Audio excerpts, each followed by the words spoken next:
Hi guys, welcome back. ಇವತ್ತು ನಾವು 4ನೇ ದಿವಸದ ಪಾದಯಾತ್ರೆ ಪೊಳಲಿ ಕ್ಷೇತ್ರದ ಅಮ್ಮನವರ ಸನ್ನಿಧಾನಕ್ಕೆ. ನವರಾತ್ರಿಯ 4ನೇ ದಿನ ಕೂಷ್ಮಾಂಡ ದೇವಿಯನ್ನು ಪೂಜಿಸಲಾಗುತ್ತದೆ. ಪುರಾಣಗಳ ಪ್ರಕಾರ ತನ್ನ ನಗುವಿನಿಂದ ಬ್ರಹ್ಮಾಂಡವನ್ನು ಸೃಷ್ಟಿಸಿದಳಂತೆ ಆಕೆ. ಕೂಷ್ಮಾಂಡ ದೇವಿಯ ಪೂಜೆಯ ಮೂಲಕ ಋಣ, ದಾರಿದ್ರ್ಯ, ರೋಗ, ದುಃಖಗಳು ದೂರವಾಗುತ್ತವೆ. ಜೊತೆಗೆ ಆಯುಷ್ಯ, ಬಲ, ಯಶಸ್ಸು ಮತ್ತು ಆರೋಗ್ಯ ವೃದ್ಧಿಯಾಗುತ್ತವೆ ಎಂಬ ನಂಬಿಕೆ ಇದೆ. ಯಥಾಶಕ್ತಿಯಿಂದ ಆರಾಧನೆ ಮಾಡಿದರೆ ತಾಯಿ ಸಂತೋಷಗೊಂಡು ಸಂಸಾರ ಬಂಧನದಿಂದ ಮುಕ್ತಿ ಹಾಗೂ ವ್ಯಾಧಿ ಬಾಧೆಗಳಿಂದ ರಕ್ಷಣೆ ನೀಡುತ್ತಾಳೆ. ಕೂಷ್ಮಾಂಡ ದೇವಿಯ ಆರಾಧನೆ ಭಕ್ತರ ಜೀವನಕ್ಕೆ ಬೆಳಕು, ಶಕ್ತಿ ಮತ್ತು ಆಧ್ಯಾತ್ಮಿಕ ಸಮೃದ್ಧಿಯನ್ನು ತಂದುಕೊಡುತ್ತದೆ. ಕೂಷ್ಮಾಂಡ ಎಂದರೆ ಸಂಪ್ರದಾಯದಲ್ಲಿ ಕುಂಬಳಕಾಯಿ ಎಂದು ಅರ್ಥ. ಈ ದೇವಿಗೆ ಕುಂಬಳಕಾಯಿ ಬಲಿ ಅತ್ಯಂತ ಪ್ರಿಯ. ಈ ಕಾರಣದಿಂದಲೂ ಆಕೆಯು ಈ ಹೆಸರಿನಿಂದ ಪ್ರಸಿದ್ಧಳಾದಳು.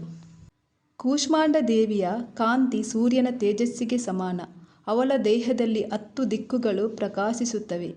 ಈ ಜಗತ್ತಿನ ಎಲ್ಲ ಪ್ರಾಣಿಗಳು ಹಾಗೂ ವಸ್ತುಗಳಲ್ಲಿ ಕಾಣುವ ತೇಜಸ್ಸು ಆಕೆಯ ಪ್ರಭೆಯ ಪ್ರತಿಬಿಂಬ ಮಾತ್ರ.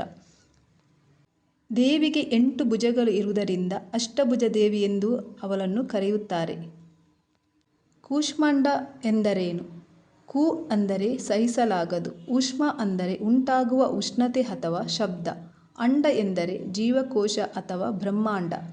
ಇನ್ನು ಒಂದು ಉಲ್ಲೇಖದಲ್ಲಿ ತ್ರಿವಿಧ ತಾಪಗಳಿಂದ ಸೃಷ್ಟಿ, ಸ್ಥಿತಿ ಮತ್ತು ಲಯದಿಂದ ಕೂಡಿದ ಸಂಸಾರದಲ್ಲಿ ಜೀವ ಅಂಡಕಾರದ ದೇಹದಲ್ಲಿ ಬಂಧನಕ್ಕೆ ಒಳಗಾಗಿರುವನು ಎಂದು ಹೇಳಲಾಗಿದೆ.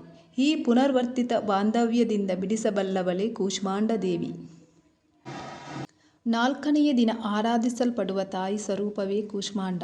ಈ ನಾಮದ ಅರ್ಥವನ್ನು ಪುರಾಣಗಳು ವಿಭಿನ್ನ ರೀತಿಯಲ್ಲಿ ವಿವರಿಸುತ್ತವೆ.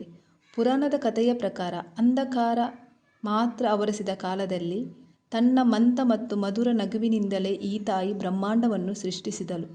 ಆದ್ದರಿಂದಲೇ ಆಕೆಗೆ ಆದಿಶಕ್ತಿ ಅಥವಾ ಆದಿ ಸ್ವರೂಪಿಣಿ ಎಂಬ ಗೌರವದ ಹೆಸರು. ಅವಳಿಲ್ಲದೆ ಈ ಬ್ರಹ್ಮಾಂಡವೇ ಅಸ್ತಿತ್ವದಲ್ಲಿರಲಿಲ್ಲವಂತೆ.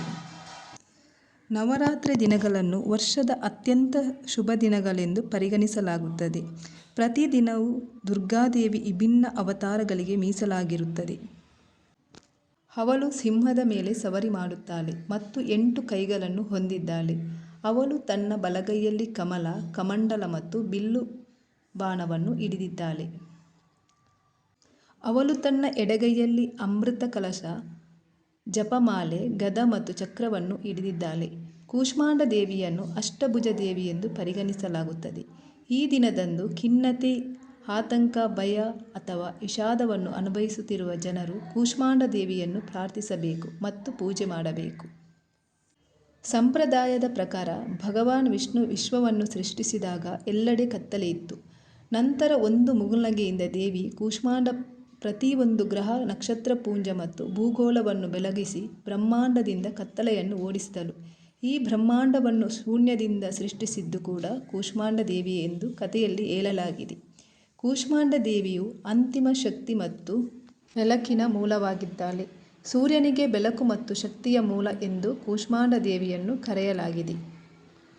ನವರಾತ್ರಿಯ 4ನೇ ದಿನ ಮುಂಜಾನೆ ಬೇಗ ಎದ್ದು ಶುದ್ಧವಾದ ಬಟ್ಟೆಯನ್ನು ಧರಿಸಿ ಕೂಷ್ಮಾಂಡ ದೇವಿಯ ಮುಂದೆ ತುಪ್ಪದ ದೀಪವನ್ನು ಹಚ್ಚಿ ಆಕೆಗೆ ಸಿಂಧೂರವನ್ನು ಮತ್ತು ಹೂವಿನ ಮಾಲೆಯನ್ನು ಅರ್ಪಿಸಿ ಆಯಾ ಋತುಮಾನಕ್ಕೆ ದೊರೆಯುವ 5 ಹಣ್ಣುಗಳನ್ನು ಆಕೆಗೆ ಅರ್ಪಿಸಿ ದೇವಿಗೆ ಮೀಸಲಾದ ಮಂತ್ರಗಳನ್ನು ಪಠಿಸಿ ದೇವಿಗೆ ಆರತಿಯನ್ನು ಮಾಡಿ ಪ್ರಸಾದವನ್ನು ಅರ್ಪಿಸಿ. ಓಂ ದೇವಿ ಕೂಷ್ಮಾಂಡಾಯ ನಮಃ. ಕ್ಲೀಂ ಕ್ಲೀಂ ಕೂಷ್ಮಾಂಡಾಯ ನಮಃ. ಯಾ ದೇವಿ ಸರ್ವಭೂತೇಷು ಮಾಂ ಕೂಷ್ಮಾಂಡ ರೂಪೇಣ ಸಂಸ್ಥಿತಾ ನಮಸ್ತಸ್ಯೈ ನಮಸ್ತಸ್ಯೈ ನಮಸ್ತಸ್ಯೈ ನಮೋ ನಮಃ ಮಾತಾ.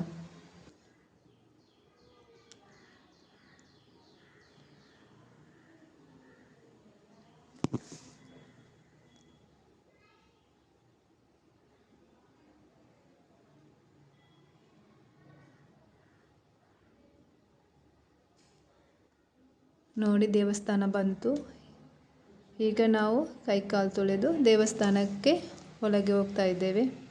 ನಮಗೆ ಇವತ್ತು ಕೂಡ ಹೋಗುವಾಗಲೇ ನಮಗೆ ಅಲ್ಲಿ ದುರ್ಗಾಪರಮೇಶ್ವರಿ ಅಮ್ಮನವರ ಪೂಜೆ ಆಗ್ತಾಯಿತ್ತು. ನಾವು ಎಲ್ಲ ಅಲ್ಲಿ ಪೂಜೆಗೆ ನಿಂತ್ಕೊಂಡಿದ್ದೇವೆ ನೋಡಿ. ಆಮೇಲೆ ಅಮ್ಮನವರ ದರ್ಶನ ಪಡೆದು ನಾವು ಹೊರಗಡೆ ಬಂದ್ವಿ. ಇದು ಇವತ್ತಿನ ಅಲಂಕಾರ ಅಮ್ಮನವರದು.